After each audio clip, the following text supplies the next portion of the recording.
Today we are learning to braise chicken thighs.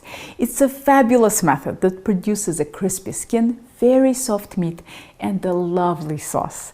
French comfort food doesn't get much better or much easier.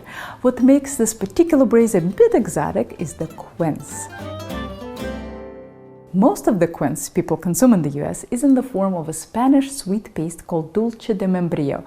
You know that stuff you usually see on cheese boards? Don't get me wrong. I love dulce de membrillo, but quince is good for so much more than that. Unfortunately, the only variety of quince that I've seen in the Boston area is the pineapple quince that's grown in California. The sad thing is that it does not behave well in desserts, particularly in baking because it's not all that juicy, but it works really well in savory dishes and gives me that quince fix that I miss so terribly. The quince that I grew up eating in the former Soviet Union was probably grown in Uzbekistan or some other southern former Soviet Union republic, and it was one of the tastiest fruit I've ever had in my life.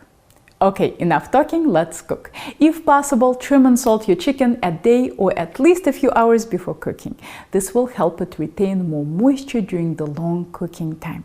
That being said, it's not all that important in this dish since it produces a very plentiful sauce. For the leeks, I am only using the white and pale green parts. The dark green parts are too tough. Cut them in half and flip through the layers under cold running water to wash out any sand that might be stuck there. Then slice your leeks crosswise. Today I have 220 grams of leeks, but the amounts of all the ingredients for this dish are completely flexible. You're welcome to eyeball everything. Peel your quince, trim the ends, and cut the flesh off. The quince core is so big that it's inevitable that some seeds will end up in the pieces that you cut off. So take a melon ball scoop or a paring knife and cut them out. Then slice your quince into thick pieces. Don't be tempted to taste it. Raw quince tastes as good as a raw potato. I promise it will become delicious after cooking. Preheat the oven to 325 degrees and set a very large skillet. I'm using a 12-inch pan with straight sides over high heat. Add a tablespoon of olive oil and wait for it to get hot. While the pan is heating up, dry your chicken thighs extremely well on paper towels. If your chicken sticks, it's because it's not dry enough. If you haven't salted it yet, salt it right before placing it in the pan so that the salt doesn't make it damp again.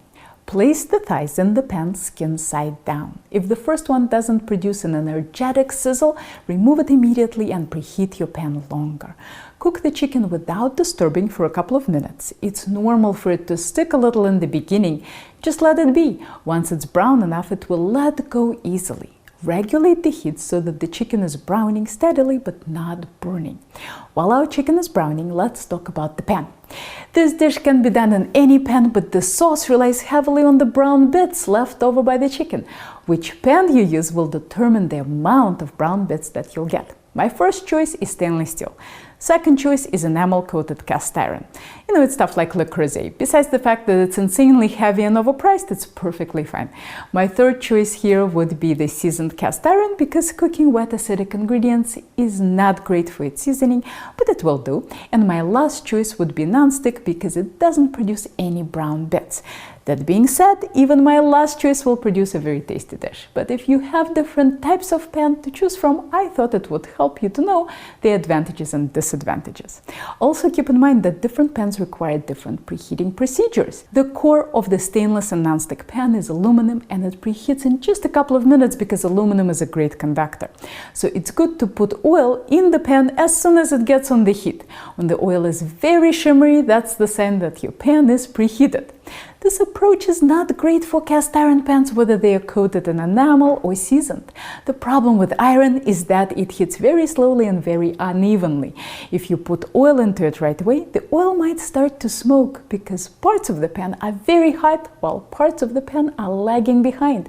These pans need a pretty long but not very aggressive preheat. Set them on medium heat and give them about 5 minutes without oil. Then crank up the heat all the way to high, put in the oil, and once it shimmers, add the food. Our chicken is looking nice and brown and we're ready to flip. Cook until the other side browns lightly and get the chicken out of the pan, keeping it skin side up in a single layer to keep the skin crisp.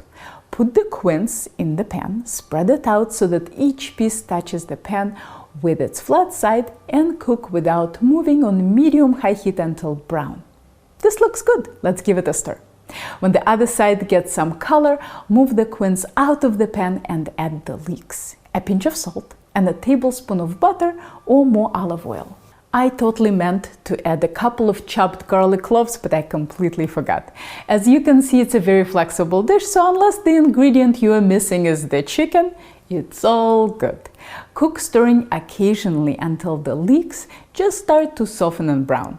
Add 1 cup of dry white wine and scrape up the brown bits. I'm using Charles Shaw Sauvignon Blanc from Trader Joe's, also known as Tubak-Chak. Add 1 cup of chicken stock. The water will work in a pinch since the chicken will give you plenty of flavor and gelatin. If using store-bought stock, make sure it's unsalted or at least low sodium. Stir it all up and place the chicken on top. This amount of liquid is working well for me, but you might need to use a bit more or less depending on the shape of your pan and how many chicken pieces you are cooking. The goal here is to keep the skin completely above the liquid to prevent it from getting soggy, but to have the meat at least partially submerged. After the chicken is back in the pan and some liquid is displaced, I'm guessing the depth is about ½ an inch. If I have some thyme lying around, I tuck a few sprigs in the sauce. Place the pan in the middle of the oven for 40 minutes. Then scatter the quince between the chicken pieces and place it back in the oven for an additional 20 minutes. The reason we add the quince later is to prevent it from getting so soft that it disintegrates in the sauce. Test the chicken for doneness by stabbing it with a fork in the thickest part. There should be absolutely no resistance. It should feel like room temperature butter. If it's not completely soft, put it back in the oven and test every 10 minutes. Let's do Chef John's fork test. That, my friends, is a fabulous chicken skin. When the chicken is done, let it sit in the sauce for 15 minutes. This will give it a chance to reabsorb some of the moisture. Remove it to a serving plate and keep in a warm place. Don't cover so that the skin doesn't turn soggy. Remove and discard the sprigs of thyme and boil down the sauce over high heat until it turns slightly syrupy. Taste it periodically, and if it starts to become too salty, continue to the next step. Add a good dollop of creme fraiche, about 1/3 cup. If you don't have creme fraiche, you can use heavy cream with a squirt of lemon. Bring to a simmer, taste, and adjust salt and acidity in the form of lemon juice. They balance each other out, so if you feel you have too much of one, add some of the other. If you have some tarragon lying around like I do today, its minerally aroma is perfect for this dish. But I'd be happy to settle for parsley, chives, or skip the herbs entirely. Don't worry if your chicken cools off a bit. You can always rewarm it in the sauce. Drizzle the sauce underneath and around your chicken, sprinkle with a bit more tarragon, and serve. So soft and saucy. This dish lends itself to infinite variations. Here is the one we made today, and here is one that feels Moroccan, Spanish, Provençal, or maybe Italian, French 1, French 2, French 3. There are probably a dozen different French dishes you could get out of this technique. Playing with all these flavor combinations will not only produce many great meals, but will give you plenty of practice with 3 fundamental cooking techniques: salting, braising, and sauce reduction. Here are more culinary tutorials for you to check out, and the link to my online classes is in the description below.